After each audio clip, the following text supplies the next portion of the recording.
हदीसे कुदसी है कि अल्लाह अज़्ज़वजल ने हजरत सैयदना मूसा अलैहिस्सलाम से फरमाया, ए मूसा अलैहिस्सलाम, मैंने तौरात शरीफ को 5 बातों पर खत्म किया है।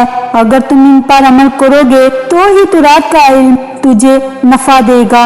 ए मूसा अलैहिस्सलाम, इनमें से पहली बात यह है कि मैंने तुम्हारे लिए जो रिज्क मुकर्रर कर दिया है, जब तक मेरे खजाने में कमी ना देखो, इसी हिस्से पर भरोसा करो। ए मूसा अलैहिस्सलाम, दूसरी बात यह है कि जब तक मेरी हुकूमत को जायल होते ना देख लो तो दीनी हुक्मरान से ना डरो।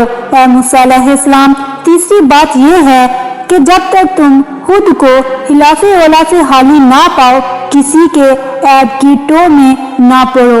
ए मूसा अलैहिस्सलाम, चौथी बात यह है कि जब तक तुम्हारी रूह